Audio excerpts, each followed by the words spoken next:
কি অবস্থা কাকুরা, সবাই কেমন আছেন? আশা করি সবাই ভালো আছেন। আজকে কি সত্যি বাংলাদেশ কপালের জোরে বা ভাগ্যের জোরে আজকের ম্যাচটা জিতছে? অবশ্যই না, কিন্তু এই বিষয় নিয়ে আজকে কথা বলবো। কারণ যে সময়টাতে লিটন দাস মানে ম্যাচের যে পরিস্থিতি ছিল সেই সময় লিটন দাসের যে স্কুপটা করছিল সেই স্কুপে ইচ্ছডি তার মানবতার হাত বাড়িয়ে দেয় এবং সুন্দর করে বাউন্ডারি লাইনে সে পাটা রেখে যায়।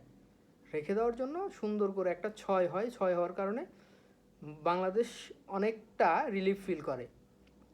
রিলিফ ফিল করার কারণে তারপরে তো দেখছেনই আপনারা, মাহিদি দুর্দান্ত একটা ইনিংস খেলছে। আর লিটন দাসের ক্রেডিট অবশ্যই দেওয়া যায়, কারণ সুন্দর একটা ইনিংস খেলার কারণে বাংলাদেশ আজকে 5 উইকেটে নিউজিল্যান্ডের বিপক্ষে জিততে পারছে। আর এদিক থেকে প্রথমে শরীফুল ইসলাম মাহিদি, শেখ মাহিদি, মোস্তাফিজুর রহমান, রিশাদ হোসেন লেগ স্পিনার, সে অ্যাভারেজ মোটামুটি ভালো বল করছে।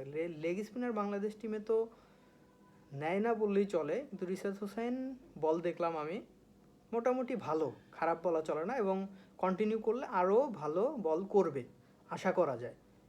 আর এদিকে পাওয়ার প্লেতে শেখ মাহিদি যে দুর্দান্ত বল করছে এটা দেখার মতো ছিল। আর একটা টিম যখন 1 রানে 3 উইকেট যায়, নর্মালি এটা এক্সপেক্ট ছিল না যে বাংলাদেশের বলাররা এরকম করতে পারে, তারা করে দেখাইছে।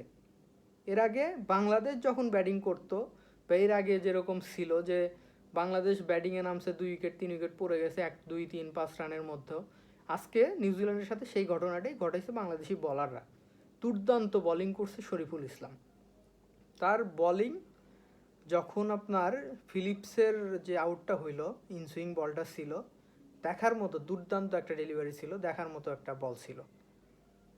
অবশ্যই এর আগের ভিডিওতে আপনাদের বলছিলাম যে লাস্ট ম্যাচে যখন বাংলাদেশ দুর্দান্তভাবে জেতার কারণে যে টি-20 সিরিজেও এর ইম্প্যাক্ট পড়বে।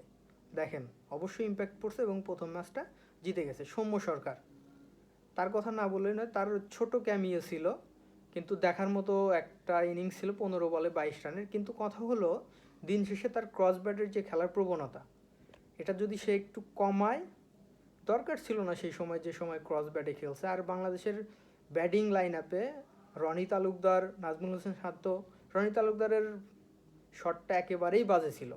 তারপরে আফিফ আর শান্তর মনে হয় যে আপনার খুবই পারাপারি তাড়াতাড়ি ছিল, সেই কারণেই এরকম শট। আর এদিকে হৃদয়ের যে আউটটা হইল সেটাও মানে একেবারে বাজে, মানে যে কয়টা আউট হইছে সবগুলোই বাজে শটে আউট হয়েছে। হোপফুলি নেক্সট ম্যাচে এগুলো রিকভারি করবে এবং আরও ভালো খেলবে এবং টি-20 সিরিজটা জিতবে। ভালো থাকবেন সবাই।